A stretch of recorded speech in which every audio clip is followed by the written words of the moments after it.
ئەمڕۆ ئاهەنگی دەرچوونی قوتابیەکانمانە چیت هەیە بۆ ئەوان پەیامی پیرۆزبایی خۆت بگەێنە؟ بەڵێ زۆر سپاس بۆ دەرفەتە بەڕاستی ئێمە ڕۆژێکی زۆر خۆشە بۆ ئێمە وەکو زانکۆی نۆڵیج کە بتوانین لەناو ئەو زانکۆیە قەشەنگ و جوانە لەناو ئەو باخچە ڕێک و پێکانە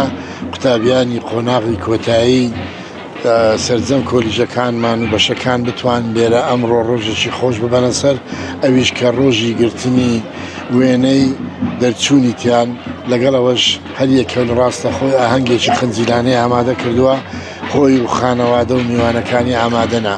لێرە دڵی هەمووان خۆشە ئێمە وەکو زانکۆ بەڕاستی سەربەرزین بەوەی کەوە ئەمڕۆ توانی بێتمان نزیکەی 1000 قوتابی لە سەرجەم کۆلیژ و بەشەکان